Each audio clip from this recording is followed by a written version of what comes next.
Kicking off the list at number 10, Marvel Zombies. Arguably one of the nastiest alternate universes there is that of Marvel Zombies. We have all of our beloved heroes just going crazy and trying to eat everybody. This 5-issue story is beautifully drawn. We have the work of Sean Phillips to tell this dark, gruesome 2005 one-shot written by Robert Kirkman. And if you like this storyline, you'll love Marvel Zombies Return, which was released just a few years later, written by Fred Van Kent and David Wellington, and of course still has the beautifully gory illustrations. Now in this series we find our Charles Xavier, and he's helping the zombie gang find dinner. That's right, his brain is actually connected to Cerebro, so he can locate any remaining human beings. So don't even think about hiding under your bed and calling it a day. And before we continue, if you haven't done so already, make sure you give this video a nice thumbs up, because it sure does help us out here at the studio in our secret underground base of operations.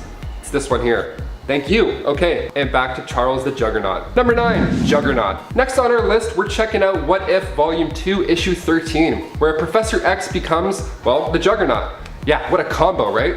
So in this Earth 905, we find Charles as the one who became the Juggernaut, and it's super fun. Now of course that means that Charles Jughead over here never formed the X-Men, so Magneto is doing the big bad. That is, until Xavier digs his way out of the collapsed cave. Professor X plus the look and power of Juggernaut, I mean that's pretty badass. He straight up threatens Spider-Man by telling him to stay out of mutant affairs. Peter Parker, or your aunt will be told of your secret. Now, as far as threats go, it's not bad at all. Getting in your head while looking like that, you win, buddy. I won't even fight you. Then near the end of the issue, we see Charles fully embracing the large life, yelling about how nobody disobeys the Juggernaut. And it's damn frightening to see this guy mid-sprint, I'll tell you that.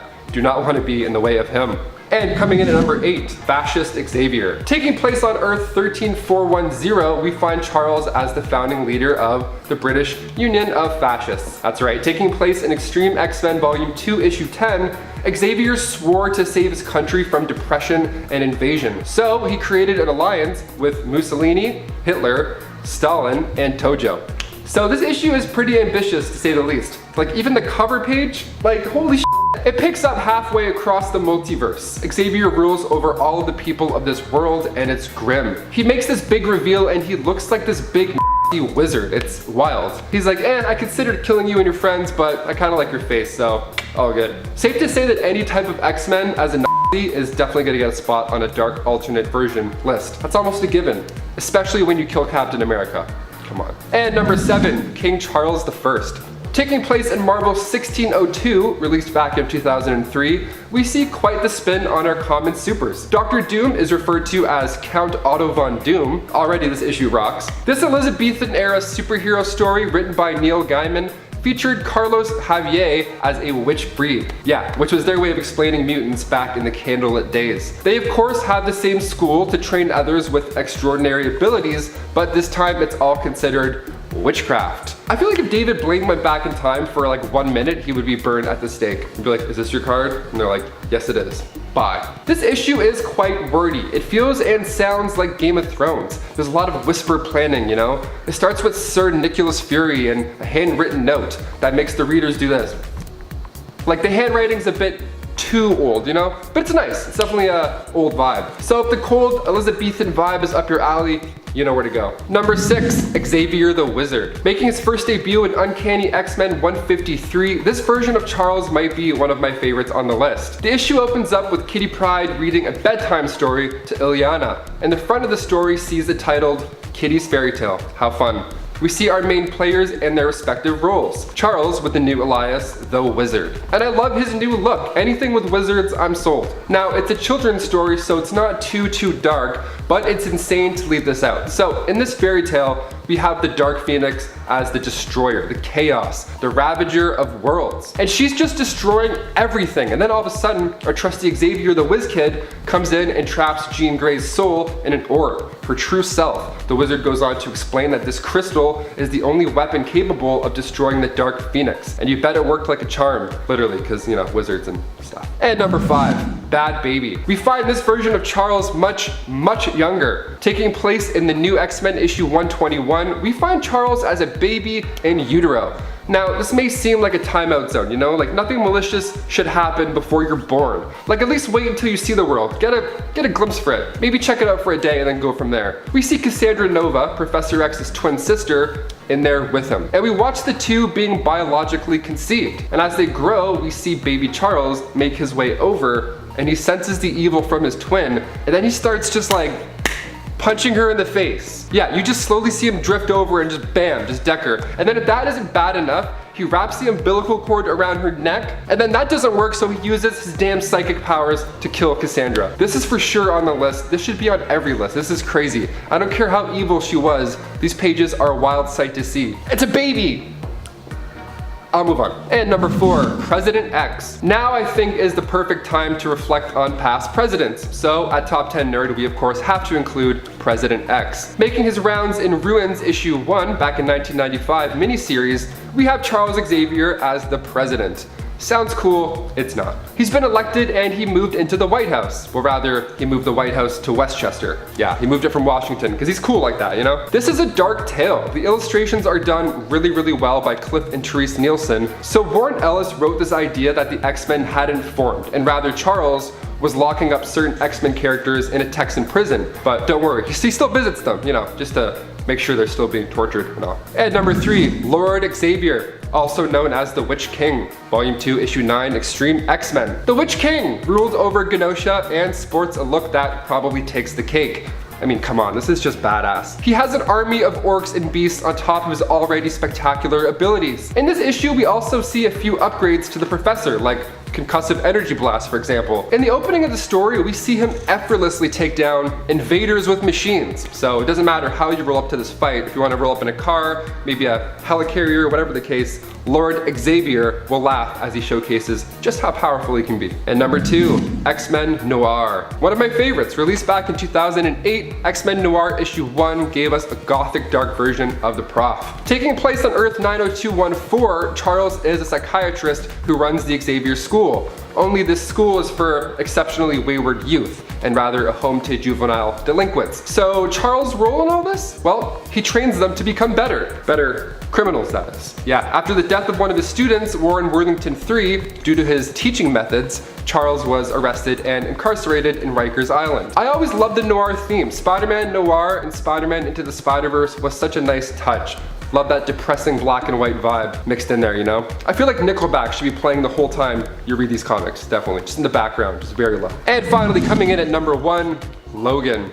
Released in 2017, this R-rated Wolverine flick showed us just how dark the superhero game can get. After the success of Deadpool, Fox decided to take Wolverine out with a long, sad bang. And if you haven't seen it, it's brilliant. James Mangold did a really good job on this one. The year is 2028 and Wolverine and Xavier are not in the best shape. Logan's healing ability is dwindling and Charles suffers from seizures. This is a very dark X-Men story, so the Westchester incident is referred to numerous times in this flick. And in this movie, it was when Charles had a seizure that ended up killing 600 people, including a good number of X-Men. So it's a really good sequence where he has a seizure near a casino, and let me tell you, that's one of the most tense scenes in a superhero movie I've ever seen. Not even just saying this, I talk about this scene often. His brain is considered a weapon of mass destruction, and you'll see why.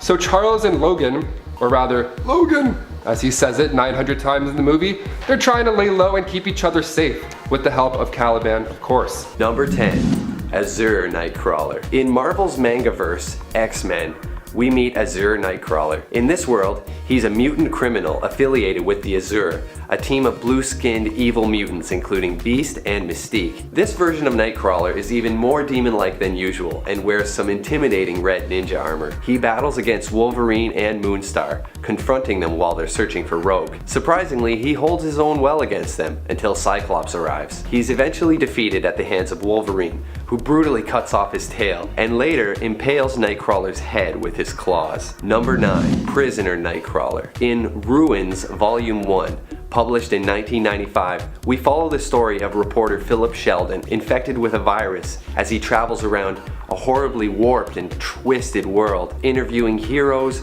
and famous figures and trying to figure out what went wrong in this universe. During the story, Sheldon visits a special prison containing several heroes including some of the X-Men, with Wilson Fisk acting as the prison warden. The prisoners are deformed and tortured from their captors' efforts to control their powers, and in one of the prison cells, we see Kurt Wagner, aka Nightcrawler, reduced to a frail gray creature covered in filth. We see him locked away and cannibalizing his own tail. Pretty dark. Number 8.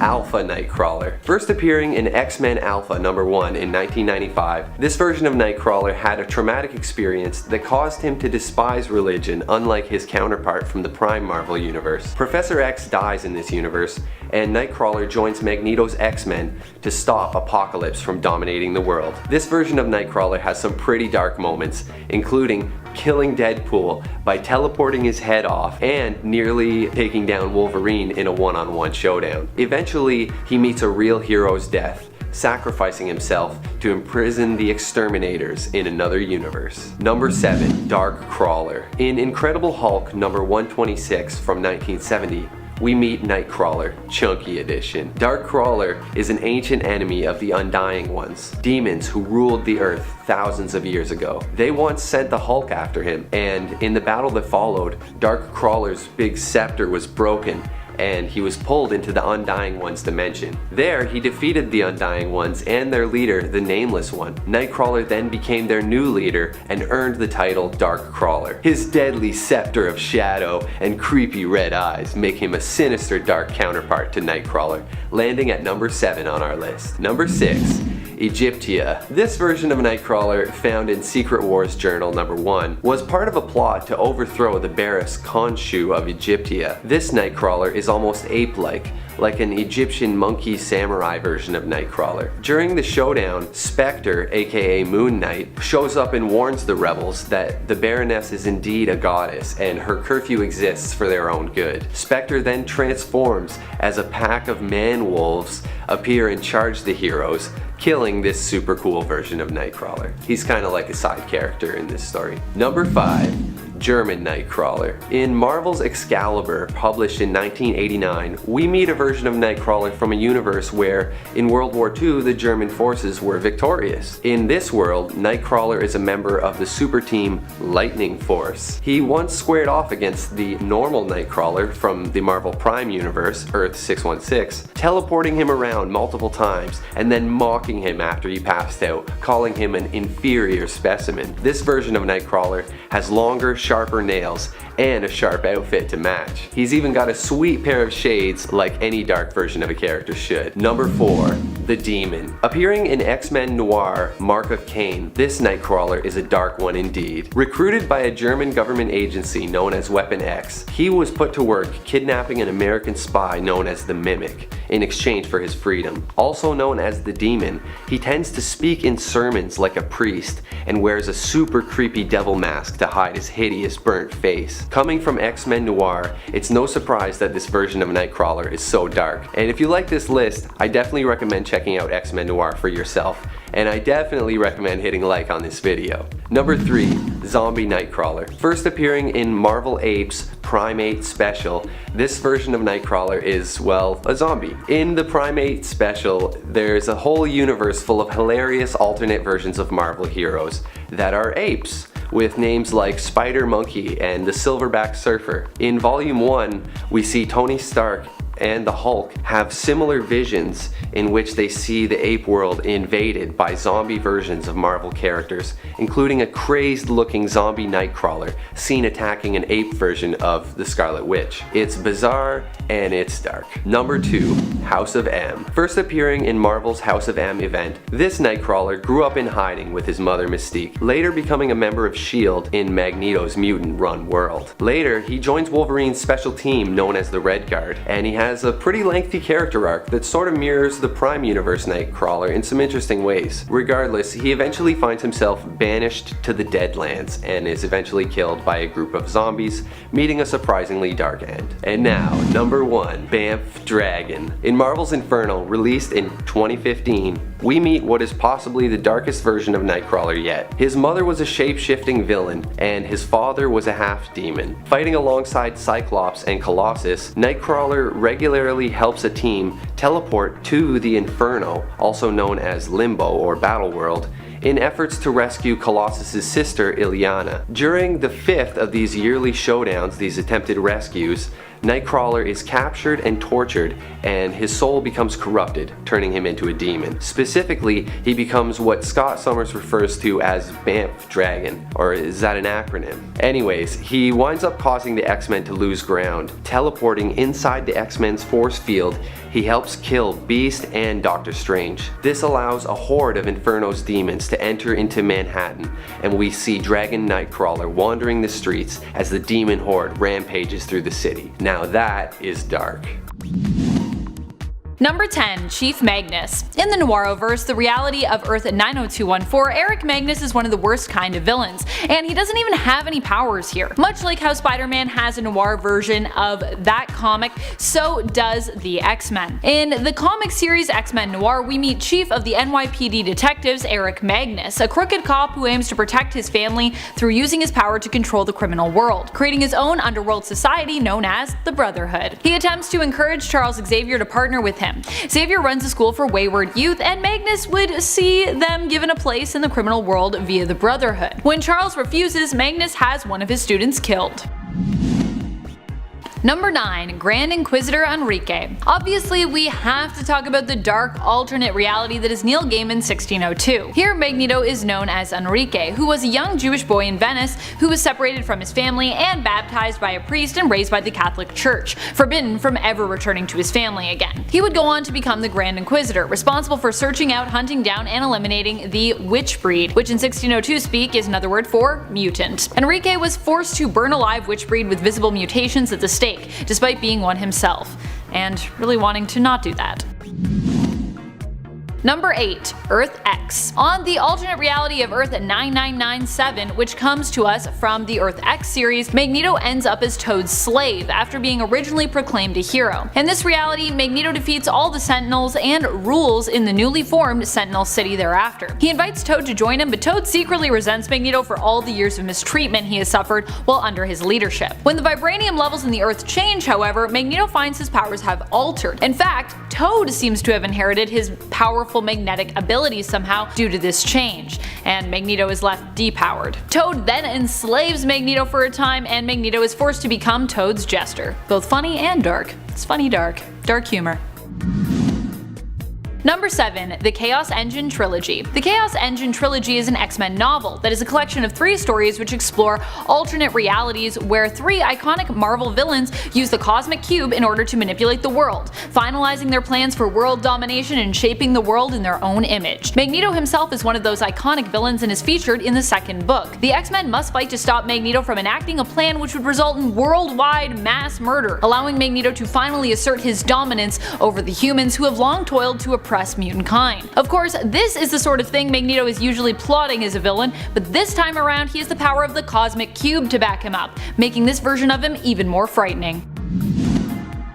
Number 6. Age of Apocalypse. While the alternate version of Magneto in AOA got a few nice moments in this reality, he also had some pretty dark ones. In AOA, Magneto leads the X-Men, as Charles Xavier is killed when he sacrifices himself to protect Eric. Magneto and his X-Men are forced to face Apocalypse, who rules as a powerful tyrant, eliminating the weak and experimenting on others to create the strongest version of mutant. Magneto loses both of his children, Scarlet Witch and Quicksilver, in battle in this reality, and also ends up locking himself up in prison after Apocalypse is defeated due to it being revealed that he withheld information from the rest of the X-Men and the new mutant branch of government. However, this is also the reality where he finds love with fellow mutant Rogue. The two of them even have a child together. In the end, however, both he and Rogue are brutally murdered by the AOA version of Logan, Weapon X, who later betrays the X-Men by becoming the new Apocalypse.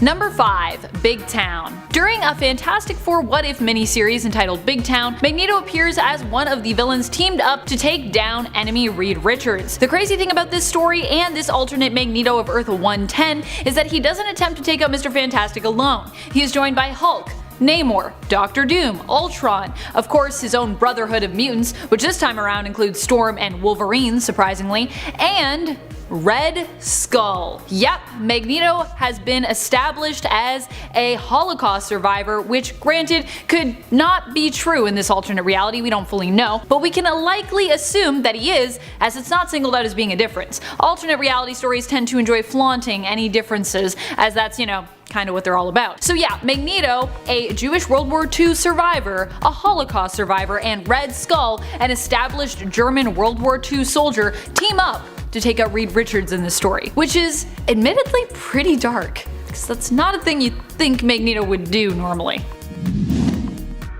Number 4. X-Sentinels. One of the stories in X-Men Millennial Visions tells us of how over time, as the X-Men and other mutants like Magneto aged, they slowly transitioned to become cyborgs, until they were just full-on robots, with their consciousness just downloaded into their cyber bodies. As time went on, their mental faculties began to break down due to the overload of information over time, basically causing their brains to kind of short circuit. All they could remember clearly was their mission to protect mutant kind. Clinging on to this last principle, the cyborg mutants become X-Sentinels, who instead of hunting down mutants, would hunt down and exterminate humans. So in a way, they became their own worst enemy.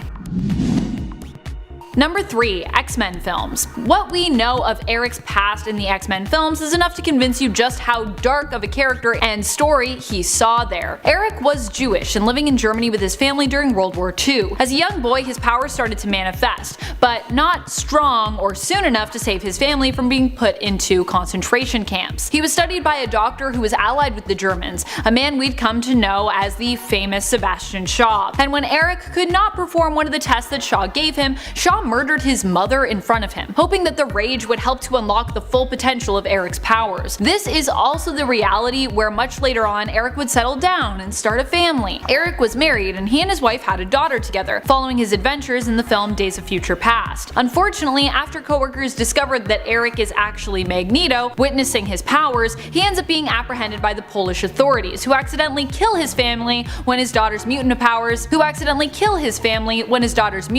begin to manifest. Yikes. Poor Magneto.